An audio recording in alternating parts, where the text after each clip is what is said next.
Welcome back friends, welcome to our study channel move on study. तो friends, आज मैं आप लोग के सामने झारखंड पॉलिटेक्निक जो कि फ्रेंड्स एंट्रेंस पेपर आप लोग को होने वाला 18 मई 2025 के लिए। तो फ्रेंड्स वो सारे क्वेश्चन मैं आप लोगों के बीच करवाने जा रहा हूं जो आप लोगों के लिए काफ़ी इंपॉर्टेंस होने वाला है। ये सीरीज में फ्रेंड्स हमारे पास टोटल क्वेश्चन 150 होंगे जो कि आप लोगों के सामने प्रीवियस ईयर क्वेश्चन होंगे, जिसमें टोटल 50 क्वेश्चन जो होंगे मैथ्स के होंगे, 50 क्वेश्चन केमिस्ट्री के होंगे या 50 क्वेश्चन आप लोग का फिजिक्स का होंगे। और फ्रेंड्स मैं सबसे पहले आप लोग के बीच जो क्वेश्चन स्टार्ट कर रहा हूँ, आप लोग के बीच में जो क्वेश्चन स्टार्ट कर रहा हूँ वह फिजिक्स से ही स्टार्ट कर रहा हूँ, ताकि आप लोग फिजिक्स के क्वेश्चन को देख लीजिए। इसके बाद मैं आप लोग के बीच केमिस्ट्री का सॉल्व कराऊंगा और फाइनली तभी लास्ट में आप लोग को मैथ्स का पूरे सॉल्यूशन के साथ मैं बताऊंगा। तो चलिए देखिए फिजिक्स का क्वेश्चन स्टार्ट करें क्वेश्चन नंबर 101 के साथ। तो देखते हैं क्वेश्चन क्या है, मैं सॉल्यूशन भी करवाऊंगा जो आप लोगों के लिए काफ़ी फ्रूटफुल होगा। तो first of all question is now, यानी क्वेश्चन नंबर हम लोग 101 से स्टार्ट कर रहे हैं। क्लियर है? तो चलिए वेट एंड वॉच हमारा वीडियो। तो देखिए 50 केजी द्रव्यमान का लड़का मैदान में खड़ा है और उस पर 500 न्यूटन का बल लगता है, तो मैदान पर द्वारा लड़का पर लगाया गया बल है। तो फ्रेंड्स सबसे पहले आप लोग को यहाँ पे बल बोल रहा, कितना क्या बोल रहा, बल निकालने के लिए बोल रहा। तो फर्स्ट ऑफ ऑल फ्रेंड्स हम लोग जानना चाहेंगे, देखिए मास का फोर्स का फॉर्मूला क्या होता है, एफ बराबर हम लोग पढ़े एम ए होता है। क्लियर है? अब ऑलरेडी इस पे देख रहे हैं बल कितना लग रहा था, 500 न्यूटन। तो फ्रेंड्स में राइट आंसर तो ऑप्शन में ही क्वेश्चन में ही दे रहा था, इसका राइट आंसर क्या है 500 न्यूटन। तो ऑप्शन के अकॉर्डिंग देखा तो ऑप्शन नंबर डी को क्लिक कर सकते हैं। क्लियर है? चलिए अब नेक्स्ट क्वेश्चन, यानी 102 नंबर पे आ चुके हैं। तो 102 नंबर क्वेश्चन अगर आप लोग देखते हैं तो क्वेश्चन नंबर आप लोग के सामने बोल रहा 5 न्यूटन बल द्वारा 20 केजी की वस्तु पर उत्पन्न त्वरण मीटर पर सेकेंड में ज्ञात करें। फर्स्ट ऑफ ऑल फ्रेंड्स हम लोग जानते हैं एफ बराबर क्या होता है, एम ए होता है, न्यूटन का सेकेंड लॉ ऑफ मोशन से। तो यहाँ पे हम लोग निकालेंगे, देखिए मोशन कितना दिया, न्यूटन कितना 5 न्यूटन है, या मास, तो मास आपका 20 केजी दिया, एक्सेलरेशन निकालना है। तो फ्रेंड ए का वैल्यू निकालिएगा तो आप लोग को 5/20 कीजिएगा। अब इसे सॉल्व कीजिएगा तो सिंपल वे में आप लोग का पॉइंट्स में आंसर आएगा। तो पॉइंट्स में अगर आप लोग सॉल्व किए तो 0.25 आएगा। क्या आएगा? 0.25 आएगा आप लोग का आंसर मीटर पर सेकंड। तो राइट आंसर होगा ऑप्शन नंबर सी को क्लिक कर सकते हैं। आई होप आप लोगों को क्लियर हुआ होगा। क्लियर है? चलिए नेक्स्ट क्वेश्चन, केपलर के ग्रहों के सिद्धांत के अनुसार। तो फ्रेंड्स ऑलरेडी आप लोग पढ़े होंगे केपलर ने कुल ग्रहों के कुल 3 नियम दिए थे। कितने नियम दिए? 3 नियम दिए थे, जिसमें फर्स्ट रूल में ये बोले थे कि जो जो ग्रह का जो शेप होता है वह इलेप्टिकल होता है, यानी इलिप्स के आकार का होता है। क्लियर है? और सेकेंड में जो बोले थे इसका जो क्रॉस सेक्शन एरिया होता है वह स्क्वायर में होता है। क्लियर है?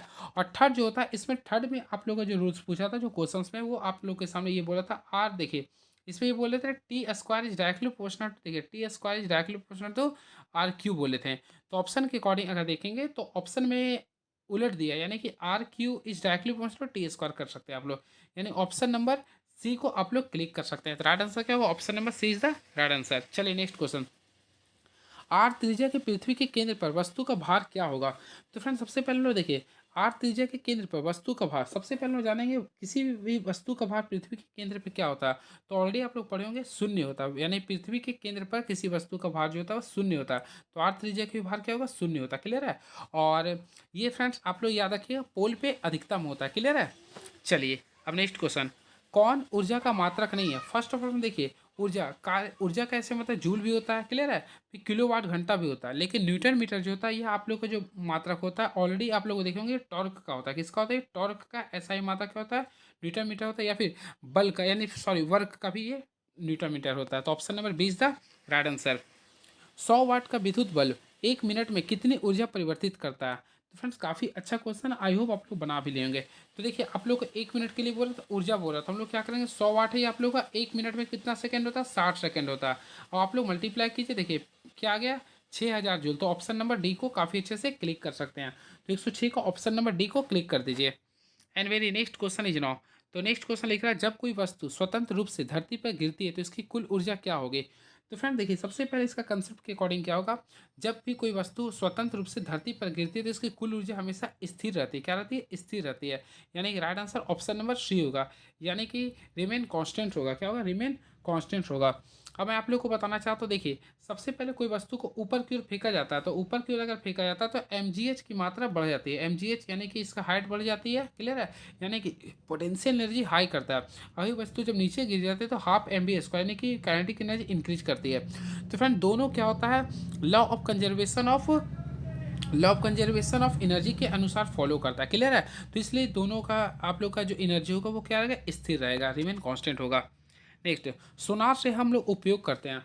तो ऑलरेडी फिर सबसे पहले हम लोग जानना चाहेंगे सोनार क्या होता है। तो देखिए इसका राइट आंसर होगा अल्ट्रासोनिक तरंग, यानी अल्ट्रासोनिक तरंग का प्रयोग करते हैं इसमें। देखिए सोनार का सबसे पहले फुल फॉर्म जानिए, SONAR। इसका फुल फॉर्म होता है साउंड नेविगेशन एंड रेंजिंग होता है, साउंड नेविगेशन एंड रेंजिंग होता है, क्लियर है। और इसका जो उपयोग करते हैं अल्ट्रासोनिक तरंग इसका प्रयोग करते हैं इसमें, क्लियर है। और इससे फ्रेंड्स किसी भी समुद्र में डूबे हुए किसी वस्तु का पता करते हैं। चलिए नेक्स्ट क्वेश्चन, भूकंप के समय किस तरह की ध्वनि उत्पन्न होती है। तो काफ़ी इजी क्वेश्चन है, होपफुली आप लोग कमेंट बॉक्स में भी इसका लिख दिए होंगे। तो फ्रेंड आप लोग को पता होगा भूकंप के समय जो ध्वनि जो उत्पन्न होती है उसे बोलते हैं इंफ्रासाउंड। क्या बोलते हैं? इंफ्रासाउंड बोलते हैं। चलिए मैं कुछ एक्स्ट्रा फैक्ट्स बता देता हूँ जो आप लोग के लिए काफ़ी इंपॉर्टेंस होने वाला है। फर्स्ट ऑफ ऑल देखिए, एक होता है इंफ्रासाउंड। तो इंफ्रासाउंड उस ध्वनि को कहते हैं जिसका जिस जिसका फ्रेंड देखिए, एक होता है ऑडिबल साउंड। तो ऑडिबल साउंड उसे कहते हैं जिसका हर्ट देखिए, जिसका आवृत्ति होता है 20 हर्ट्ज से लेके 20,000 तक होता है, उसे बोलते हैं ऑडिबल, जिसे हम लोग सुन सकते हैं, क्लियर है। और इंफ्रा जो होता है 0 से 20 के बीच में होता है, क्लियर है। चलिए अब नेक्स्ट क्वेश्चन देखते हैं क्या आता है। इनमें से एक इंफ्रा साउंड को सुन सकता है, तो यानी ऑप्शन के अकॉर्डिंग कौन जो है एक जो इंफ्रा साउंड को सुन सकता है। तो देखिए कुत्ता, चमगादड़, मानव, या इनमें से कोई नहीं। तो ऑप्शन के अकॉर्डिंग देखा है तो इनमें से कोई भी नहीं होगा, इनमें से कोई नहीं होगा, क्लियर है। चलिए नेक्स्ट क्वेश्चन, 20 डिग्री सेल्सियस तापमान पर प्रतिध्वनि को सुनने के लिए किसी वस्तु की कम से कम दूरी होनी चाहिए। तो फ्रेंड्स अगर आप लोग क्लास 9th पढ़े होंगे तो आप लोग एनसीईआरटी बुक में देखे होंगे, तो उसमें फाइनली द लिखता होगा 17.2 मीटर। क्या लिख रहा है? 17.2 मीटर। तो राइट आंसर लिख सकते हैं 17.2 मीटर, क्लियर है। चलिए अब नेक्स्ट क्वेश्चन लिख रहा है, जब निम्न ध्वनि को उच्च ध्वनि में परिवर्तित करते हैं तो हम लोग बढ़ाते हैं। तो फ्रेंड्स मैं आप लोगों को बताना चाहता हूँ, इसमें हम लोग को बढ़ाना पड़ता है आयाम, यानी कि एम्पलीट्यूड को हम लोग को बढ़ाना पड़ता है, क्लियर है। तो इसका राइट आंसर होगा ऑप्शन नंबर बी को क्लिक कर सकते हैं, option number B is the right answer, clear है। चलिए अब नेक्स्ट क्वेश्चन देखते हैं क्या लिख रहा है, जी का मान चंद्रमा की सतह पर होता है। तो जी का मान आप लोग को चंद्रमा की सतह पे बोल रहा है। तो फ्रेंड याद रखिए, जी का मान चंद्रमा की सतह पर पृथ्वी की सतह से कम होता है। क्या होता है? ये पृथ्वी की सतह से कम होता है, यानी राइट आंसर ऑप्शन नंबर ए होगा। इनमें कौन सा संबंध सही है, यानी कि friends option number sorry question जो बोले इसमें कौन सा संबंध सही है। तो फ्रेंड्स आप लोग को मैं बताना चाहता हूँ, देखिए सबसे पहले अगर देखिए आप लोग पढ़े भी होंगे, देखिए एफ इज डायरेक्टली प्रोपोर्शनल तो क्या होता है? Their their product of mass, ये कर सकते हैं। फिर F is inversely proportional to their square distance. अब यहाँ से अगर निकालिए तो friend F is directly proportional to लिखे होंगे M1 किए होंगे, क्लियर है। अब यहाँ से एफ निकालेंगे तो एफ बराबर क्या लिखे? GM1 × M2 लिखे होंगे, क्लियर है। अब यहाँ से हम लोग जी का वैल्यू निकालते हैं। तो सिंपल वे में देखिए, हम लोग यहाँ से एक एफ का फार्मूला निकाल दिए। तो एफ का हम लोग क्या निकाले? देखिए यहाँ पे जी लिखे थे, फिर क्या लिखे थे? M1 × M2 बाई क्या लिखे थे फ्रेंड्स? R²। उसी प्रकार एफ बराबर क्या होता है? एम ए भी होता है। देखिए एफ बराबर क्या होता है? एम ए भी होता है। अब देखिए ये M1 है, तो ये आप लोग कैंसिल किए तो सिंपल वे में देखिए जी हो गया, मान लीजिए एक एम है, ये M2 था ये, ठीक है। और ये R² है, M2 था ये, बराबर ए बच गया। तो सिंपल वे में ये दोनों के अनुसार आप लोग को अब जी का वैल्यू निकालना। तो फाइनली तो फ्रेंड्स अगर आप लोग जी का वैल्यू निकालते हो तो देखिए इसमें सॉरी हाँ, तो ये जी निकालते हैं या फिर ये कैपिटल अगर जी निकालते हैं तो फ्रेंड सिंपल वे में देखिए AR² हो जाएगा बटा एम हो जाएगा, AR²/m हो जाएगा, क्लियर है। नहीं तो केवल फ्रेंड्स आप लोग क्या कहें, कांस्टेंट के रूप में अगर जाते हैं, यानी कांस्टेंट के रूप में भी अगर आप जाते हैं तो काफ़ी अच्छे से सॉल्व कर सकते हैं। तो इसको जब सॉल्व कीजिए तो राइट आंसर आएगा ऑप्शन नंबर आप लोग का ए आ जाएगा, क्लियर है, ये आ जाएगा। चलिए नेक्स्ट क्वेश्चन, जी का मान अधिकतम होता है, अभी जस्ट मैं बताया था फ्रेंड वीडियो में। तो जी का मान जो अधिकतम होता है वो पोल पे होता है, यानी पोल है तो ऑप्शन नंबर ए को काफ़ी अच्छे से क्लिक कर सकते हैं। लेंस बनाने में कौन सा पदार्थ का उपयोग नहीं किया जाता है? जल, कांच, प्लास्टिक या क्ले का? तो फ्रेंड इसके ऑप्शन के अकॉर्डिंग देखा था क्ले, यानी कि मिट्टी का प्रयोग हम लोग लेंस बनाने में प्रयोग नहीं करते थे, यानी 116 का option number D is the right answer. Next question, dictionary पढ़ने के लिए आप इनमें से किस लेंस का प्रयोग करेंगे? तो काफ़ी अच्छा क्वेश्चन है ये। तो डिक्शनरी पढ़ने के लिए उत्तर लेंस का फोकसांतर जिसकी 5 सेंटीमीटर उसका हम लोग प्रयोग करेंगे, क्लियर है, option number C is the right answer. Lens सूत्र क्या होता है? देखिए लेंस सूत्र होता है फ्रेंड 1/v, यहाँ पे होता है -1/v -1/u बराबर होता है 1/f होता है। तो ये होता है लेंस का सूत्र, क्लियर है। तो ऑप्शन तो वैसा दे नहीं रहा, तो यानी 118 का ऑप्शन तो दे नहीं रहा फ्रेंड, लेकिन अब इंग्लिश वाला देखते हैं इंग्लिश में क्या लिख रहा है। तो ऑप्शन में अगर इंग्लिश वाला में आप जाते हैं तो फ्रेंड देखिए ऑप्शन नंबर ए में आप लोग का सिंपल जो मैं बताया वो लिख रहा था, option number A is the right answer. और फ्रेंड्स अगर प्लस आता तो उसे बोलते हैं मिरर फार्मूला, अगर प्लस आता तो उसे क्या लिखते हैं? मिरर फार्मूला बोलेंगे, क्लियर है। चलिए अब हम लोग देखना चाहते हैं 119 का नंबर क्वेश्चन क्या लिख रहा है, एक सामान्य व्यक्ति के लिए स्पष्ट दृष्टि की न्यूनतम दूरी क्या होती है? तो मैं आप लोग को बताना चाहता हूँ, एक सामान्य व्यक्ति के लिए स्पष्ट दृष्टि की न्यूनतम जो दूरी होती है वो 25 सेंटीमीटर होता है, यानी कि 25 सेंटीमीटर। ऑप्शन नंबर सी को क्लिक कर सकते हैं, option number C is the right answer, clear है।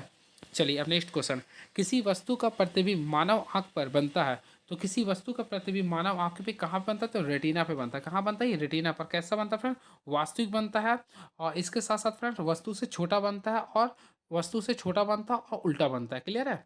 चलिए, कॉर्निया क्या होता है, तो आंखों का जो खिड़की होता है उसे बोलते हैं कॉर्निया बोलते हैं। आइरिस की वजह से किसी वस्तु का रंग दिखाई दे, रंग रंग जो होता है आइरिस शो करता है। पुपिल आप लोग देख रहे हो ब्लैक कलर का होता है। गाड़ी में लगा दर्पण आवर्धन उत्पन्न करता है। तो फ्रेंड्स यहाँ पे बोला गाड़ी में लगा दर्पण, सबसे पहले लोग ये जानना चाहेंगे गाड़ी में कौन सा दर्पण का प्रयोग किया था। तो ऑलरेडी फ्रेंड्स आप लोगों को पता होगा गाड़ी में। देखिए, तो यहाँ पे कन्फ्यूजन वाला क्वेश्चन ये दे दिया। तो फ्रेंड्स सबसे पहले देखिए, अगर आप लोग को साइड मिरर के रूप में अगर देखना चाहते हैं, तो यानी कि पश्च दृश्य के रूप में हम लोग किस दर्पण का प्रयोग है, ये फेमस क्वेश्चन आता है ये। तो साइड मिरर के रूप में हम लोग उत्तल दर्पण का प्रयोग करते हैं। उत्तल दर्पण का प्रयोग करते हैं यानी कि कॉन्वेक्स दर्पण, कॉन्वेक्स मिरर का प्रयोग करते हैं। और फ्रेंड्स कन्वेक्स मिरर का जो आवर्धन होता है यानी मैग्निफिकेशन होता है वो हमेशा एक से क्या होता है, कम होता है। तो ऑप्शन के अकॉर्डिंग अगर देखा तो राइट आंसर ऑप्शन नंबर ए को क्लिक कर सकते हैं। क्लियर है। तो राइट आंसर क्या होगा, एक से कम होगा। वही फ्रेंड्स अगर हम लोग बात करना चाहते हैं समतल दर्पण की बात करना चाहते हैं तो वह एक के बराबर होता है। वही बात करना चाहते हैं अवतल दर्पण का जो मैग्निफिकेशन होता है वह एक से अधिक होता है। क्लियर है। चलिए, यदि आपका प्रतिबिंब दर्पण में सीधा बनता है तो दर्पण क्या होगा। तो फ्रेंड्स यहाँ पे क्वेश्चन बोल रहा है यदि आपका प्रतिबिंब दर्पण में सीधा बनता है तो क्या होगा। देखिए, सबसे पहले देखिए आभासी प्रतिबिंब। देखिए आभासी प्रतिबिंब जो है ना वह दो दर्पण बनाता है। एक बना, देखिए आभासी जब भी रहेगा तो देखिए आभासी में ओवर कहाँ समाप्त कहाँ पे हुआ, देखिए सी में। तो सी से अगर आप लोग देखिए तो आभासी में क्या बनाता है, सीधा। आभासी कोई प्रतिबिंब हमेशा सीधा बनाता है। क्लियर है। और आभासी और सीधा बनाने वाला जो दर्पण होता है वो आप लोग का एक होता है उत्तल दर्पण। देखिए उत्तल दर्पण होता है और उसके साथ साथ एक होता है समतल दर्पण। वैसे अवतल भी होता है लेकिन ये दो को फेमस होता है। क्लियर है। तो राइट आंसर होगा समतल या उत्तल, यानी ऑप्शन नंबर डी को क्लिक कर सकते हैं। तो right answer option number D. आँख का कौन सा भाग मृत्यु के बाद दान में दिया जाता है। तो ऑलरेडी फ्रेंड्स आप लोग पढ़े हुए होंगे या जानते होंगे। तो आँख यानी कि मृत्यु के बाद आँख के कॉर्निया को हम लोग दान में देते हैं। क्लियर है। कॉर्निया को रेटिना पर बना प्रतिबिंब कहाँ होता है, तो ऑलरेडी भी जस्ट मैं डिस्कस किया था, वास्तविक और क्या होता है, उल्टा। वास्तविक और उल्टा बनता है। क्लियर है। अब आप लोग सोचे तो हम लोग सीधा क्यों से देते हैं, क्योंकि फ्रेंड्स हमारे आंखों के यानी रेटिना के पास में एक ऑप्टिक नर्व होता है। क्या होता है, ये ऑप्टिक नर्व होता है जो हमें इसे सीधा देखने के लिए संवेदना भेजती है। कौन सा दर्पण सूत्र है, तो सबसे पहले दर्पण सूत्र का फॉर्मूला होता है 1/v प्लस 1/u बराबर होता है 1/f होता है। ये आप लोग का होता है दर्पण सूत्र होता है। क्लियर है। वही लेंस सूत्र की बात करते हैं 1/v माइनस 1/u बराबर होता है 1/f। ये आप लोग दोनों फार्मूला को नोट डाउन कर सकते हैं। और आप लोग को मैग्निफिकेशन यानी आवर्धन का सूत्र बोलता है तो m बराबर होता है v/u होता है। ये दर्पण के लिए होता है माइनस होता है। क्लियर है। और आप लोग का वही लेंस की बात करते हैं तो v/u बोलेगा। क्लियर है। चलिए, किसी लेंस की क्षमता का सूत्र क्या होता है, सबसे पहले फ्रेंड हम लोग जानना चाहेंगे। देखिए p बराबर होता है 1/f, यानी the inverse of focal length is known as power of lens. और फ्रेंड्स का ऐसा यूनिट निकालते हैं। सबसे पहले f का क्या होता है, मीटर होता है। तो f से निकालिए तो मीटर इनवर्स होगा। यही इसी मीटर इनवर्स को हम लोग बोलते हैं डायोप्टर। क्या बोलते हैं, डायोप्टर। तो फ्रेंड्स का जो SI मात्रक होता है डायोप्टर होता है। तो राइट आंसर अगर देखा जाए तो ऑप्शन नंबर ए को काफ़ी अच्छे से क्लिक कर सकते हैं, यानी right answer option number A is the right answer. चलिए, स्नेल के अनुसार, तो सबसे पहले हम लोग जानना चाहेंगे स्नेल का नियम होता क्या था। देखिए स्नेल का नियम ये म्यू होता है, इसके अनुसार होता है देखिए सैन आई बाई क्या होता है, सैन आई बाई क्या होता है, सैन आर होता है। तो सैन आई को सैन आर से डिवाइड करते हैं। तो इसका राइट आंसर होगा ऑप्शन नंबर ए होगा। Option number A is the right answer. चलिए, अब नेक्स्ट क्वेश्चन देखते हैं किस क्या लिख रहा है। किसी दर्पण के मुख्य फोकस और ध्रुव के बीच की दूरी को क्या कहते हैं। तो फ्रेंड्स आप लोग कमेंट बॉक्स में लिखिएगा इसका राइट आंसर क्या होगा। वैसे मैं आप लोग को बताना चाहता हूँ, देखिए किसी दर्पण के मुख्य फोकस और ध्रुव के बीच जो दूरी होता है उसे बोलते हैं फोकसांतर, यानी कि फोकल लेंथ बोलते हैं। राइट आंसर ऑप्शन नंबर ए होगा। किसी लेंस की क्षमता क्या होती है, तो अभी जस्ट मैं बताया था लेंस की क्षमता p बराबर क्या होता है 1/f होता है। तो राइट आंसर ऑप्शन नंबर ए को क्लिक कर सकते हैं।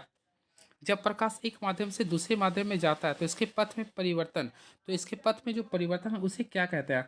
फ्रेंड्स यहाँ पे क्वेश्चंस काफ़ी अच्छा ही है और यहाँ पे कुछ स्टूडेंट्स को काफ़ी कंफ्यूजिंग होता है। देखिए अगर यहाँ पे देखिए माध्यम अगर देखिएगा तो इसमें माध्यम दो शो कर रहा है। देखिए एक माध्यम से क्या शो कर रहा है, दूसरे माध्यम में।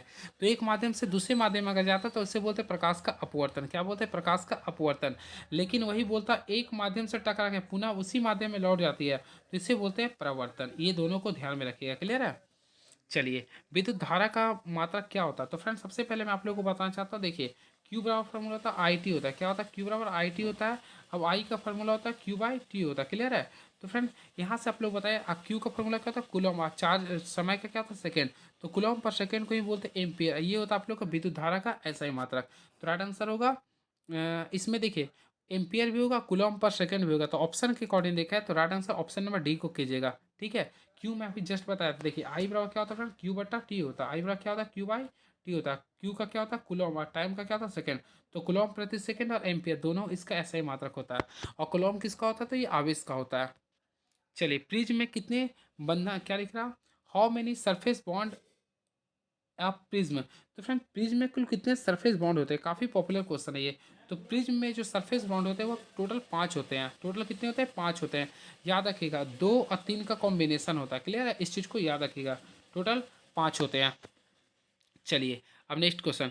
यदि किसी वस्तु का द्रव्यमान m kg है तथा वेग v मीटर प्रति सेकंड है तो इसकी गतिज ऊर्जा क्या होगी। तो ऑलरेडी फ्रेंड्स आप लोग पढ़े होंगे कि ई का फॉर्मूला क्या होता है, हाफ एम बी स्क्वायर। तो यहाँ पे हाफ कर दिए, यहाँ पे ले दिए एम, ले दिए वी स्क्वायर, यानी हाफ एम बी स्क्वायर। तो ऑप्शन के अकॉर्डिंग देखिएगा तो ऑप्शन नंबर ए को काफ़ी स्मूथली से आप लोग क्लिक कर सकते हैं। नेक्स्ट क्वेश्चन, श्वेत प्रकाश कहा जाता है। तो फ्रेंड्स श्वेत प्रकाश यानी कि आप लोग पढ़े भी होंगे। तो श्वेत प्रकाश किससे कहते हैं, तो पॉलीक्रोमेटिक को बोलते हैं। क्या बोलते हैं, पॉलीक्रोमेटिक को हम लोग क्या बोलते हैं, पॉलीक्रोमेटिक को हम लोग बोलते हैं श्वेत लाल, यानी कि सॉरी हाँ, श्वेत प्रकाश को क्या बोलते हैं, पॉलीक्रोमेटिक बोलते हैं। यानी कि राइट आंसर होगा पॉलीक्रोमेटिक, यानी ऑप्शन नंबर डी सी को क्लिक कर सकते हैं। चलिए नेक्स्ट क्वेश्चन, तारे के चमकने का कारण क्या है। तो फ्रेंड तारे क्यों चमकते हैं, यानी तारे क्यों टिमटिमाते हैं। तो फ्रेंड्स वायुमंडलीय अपवर्तन की वजह से। तो वायुमंडलीय नहीं लिख रहा था, लेकिन आप लोग अपवर्तन लिख सकते हैं। कौन विद्युतीय क्षमता को नहीं बदलता है, बदलता है। सबसे पहले देखिए, हम लोग जानते हैं पी का फॉर्मूला क्या होता है, डब्ल्यू बाय टी होता है। क्लियर है, ये फॉर्मूला है नहीं है। और डब्ल्यू का फॉर्मूला क्या होता है, आई स्क्वायर आर टी होता है। अब यहाँ से निकालिएगा बाय, यहाँ पर टी के, ठीक है, टी टी कैंसिल हो गया। तो पहला इसका फॉर्मूला बना, देखिए आई स्क्वायर आर।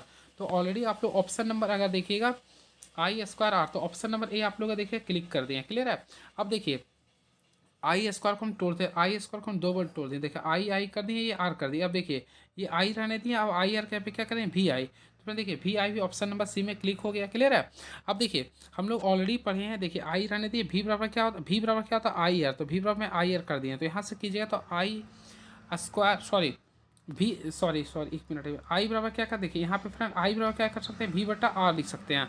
हाँ, तो भी बटा आर यानी कि ऑप्शन नंबर 20 था राइट आंसर। चलिए, ये क्वेश्चन आप लोग खुद से बनाइए। देखिए क्या लिख रहा है, एक विद्युत बल्ब को 220 वोल्ट के जनरेटर से जोड़ा गया है। तो विद्युत धारा का मान 0.5 एम्पियर है। तो बल्ब की क्षमता क्या होगी। तो ऑलरेडी फ्रेंड्स आप लोग क्या कीजिए, कुछ मत कीजिए। देखिए बल्ब की क्षमता यानी पी का फॉर्मूला क्या था, वी आई। ऑलरेडी अभी देखे होंगे वी आई होता है। तो वी का वैल्यू कितना था, 220 वोल्ट था। और यहाँ पे कितना लिखा, 0.50 एम्पियर लिख रहा है। आप सॉल्व कीजिएगा ना तो 110 वाट आएगा। यानी option number A is the right answer. Ohm के नियम के अनुसार कौन सही है। तो ऑलरेडी फ्रेंड्स आप लोगों को पता, ओम के अनुसार भी इज क्या होता है, डायरेक्टली प्रोपोर्शनल टू आई होता है। तो अब यहाँ पे कांस्टेंट के रूप में रेजिस्टेंस लेते हैं। Option number A is the right answer. चलिए, अब 130 सॉरी सॉरी इसमें आप लोग को ऑप्शन घुमा के दिया। देखिए ओम के नियम का कौन सा सही। तो ऑलरेडी फ्रेंड्स आप लोग को पता है भी बराबर क्या होता है, आई आर। ये हम लोग ऑलरेडी बचपन से पढ़ते आ रहे हैं। क्लियर है, लेकिन यहाँ पे आप लोग आई बराबर निकालिए तो आई बराबर क्या होगा, वी बाई आर कर सकते हैं ना। तो इसके अनुसार आप लोग कीजिएगा तो फ्रेंड ऑप्शन नंबर डी करना पड़ेगा, एक से अधिक करना पड़ेगा। देखिए जब कोई प्रतिरोधक श्रृंखला में जुड़े होते हैं तो समकक्ष प्रतिरोध बराबर होते हैं। यानी कि फ्रेंड्स आप लोगों को क्वेश्चन देखना पड़ा इंग्लिश में, when several resistors are connected in series then the equivalent series equal to. तो फ्रेंड्स आप लोग को बोला, तो इक्विवेलेंट सीरीज कॉम्बिनेशन में क्या होता है, R is equal to R one plus R two plus R three होता है। यानी option number A is the right answer. चलिए नेक्स्ट क्वेश्चन देखते हैं क्या पूछ रहा था ये, कौन सदिश राशि नहीं है। तो फ्रेंड्स देखिए ऑप्शन नंबर ए विस्थापन। तो डिस्प्लेसमेंट ऑलरेडी आप लोग पढ़े होंगे, सदिश राशि है, यानी कि वेक्टर क्वांटिटी होती है। चाल, स्पीड एक प्रकार का स्केलर क्वांटिटी है। तो राइट आंसर ऑप्शन नंबर ए को, वेग और त्वरण ये दोनों आप लोग का वेक्टर क्वांटिटी होते हैं। इनमें कौन त्वरण का मात्रक नहीं हो सकता है। तो फ्रेंड देखिए सबसे पहले त्वरण। तो त्वरण क्या होता है, देखिए एच का टोली थे भी माइनस यू बाय टी होता है। यानी कि the rate of change in velocity sorry rate of change in velocity is known as acceleration. तो यहाँ से निकालेगा इसका यूनिट, तो मीटर पर सेकंड स्क्वायर होता है। तो सबसे पहले इसका यूनिट देखें, मीटर पर सेकंड स्क्वायर। तो मीटर पर सेकंड ऑप्शन नंबर डी तो हो सकता है। क्लियर है, और किलोमीटर पर सेकंड नहीं होगा क्योंकि सेकंड स्क्वायर में होना चाहिए। तो ए भी हो सकता है, बी भी हो सकता है, डी भी, लेकिन ऑप्शन नंबर सी नहीं हो सकता है। तो ऑप्शन के अकॉर्डिंग देखा है तो इसका right answer option number C होगा। नेक्स्ट क्वेश्चन, एक बस अपने चाल 10 सेकेंड में 36 किलोमीटर प्रति घंटे से बढ़ाकर 72 किलोमीटर प्रति घंटा कर देता है, तो इसका त्वरण क्या होगा? सबसे पहले फिर हम लोग इनिशियल वेलोसिटी देखिएगा, तो इनिशियल वेलोसिटी क्या होता है देखिए, 36 किलोमीटर प्रति घंटा, तो इसको हम लोग क्या किए, मीटर पर सेकंड में बदलने के लिए 5/18 से मल्टीप्लाई किए, तो ऑलरेडी आप लोग देखेंगे 10 मीटर पर सेकंड आ गया। क्लियर है? अब 72 को भी हम लोग सॉल्व करें, यानी 72 को हम लोग सॉल्व करते हैं तो 72 इंटू 5/18 करेंगे। अब 18 को हम लोग इससे कीजिएगा, तो ये आप लोग का आ रहा है 20 मीटर पर सेकंड आ रहा है। क्लियर क्लियर, 20 मीटर पर सेकंड आ गया। तो अब हम लोग फ्रेंड त्वरण निकाले, यानी एक्सलेशन, तो एक्सलेशन क्या होता है, v minus you by T होता है। तो ऑलरेडी अभी देखेंगे v का वैल्यू कितना था 20, माइनस यू कितना था 10, टाइम कितना था तो 10 सेकेंड था। अगर सॉल्व करते हैं तो 20 में से 10 गया, 10/10 कितना गया 1। तो फ्रेंड्स का राइट आंसर आएगा 1 मीटर पर सेकंड स्क्वायर, यानी राइट आंसर का देखिएगा तो ऑप्शन नंबर ए को काफ़ी स्मूथली से आप लोग सॉल्व कर सकते हैं। चलिए नेक्स्ट क्वेश्चन, चाल समय ग्राफ का स्लोप देता है, तो फ्रेंड चाल और समय का ग्राफ देगा, तो ऑलरेडी आप लोग बनाए भी होंगे और होपफुली आप लोग अभी तक जान गए होंगे। तो चाल समय ग्राफ का जो चाल समय ग्राफ का जो स्लोप देता है वो हमेशा त्वरण देता है। क्या देता है ये? त्वरण। तो ऑप्शन नंबर सी को क्लिक कर सकते हैं, क्योंकि देखिए तो चाल जैसा स्पीड होता है और समय को बोलते हैं टाइम, तो स्पीड बाय टाइम त्वरण ही लिखिएगा ना ये। तो आप लोग का 143 का राइट आंसर होगा ऑप्शन नंबर सी होगा। क्लियर है? चलिए अब नेक्स्ट क्वेश्चन देखते हैं क्या है, इनमें कौन सा सही संबंध है। तो फ्रेंड्स ऑलरेडी आप लोग पढ़े होंगे v बराबर क्या होता है, बचपन से आप लोग पढ़े होंगे u प्लस ए टी होता है। Right answer option number A हो गया। ये गति का पहला नियम होता ही है। चलिए नेक्स्ट क्वेश्चन देखते हैं क्या लिख रहा है ये, गतिमान वस्तु का जड़त्व निर्भर करता है, तो किसी भी गतिमान वस्तु का जो जड़त्व निर्भर करता है वस्तु के द्रव्यमान पर करता है, यानी right answer option number C is the right answer. चलिए, जब टूथपेस्ट को दबाया जाता है तो उसका आकार परिवर्तित हो जाता है, इसके लिए कौन सा बल उत्तरदायी है? तो ऑलरेडी फ्रेंड्स इसके बारे में आप लोगों को पता होगा, इसके लिए मेन जो उत्तरदायी होता है वो बैलेंस फोर्स होता है, यानी कि संतुलित बल होगा।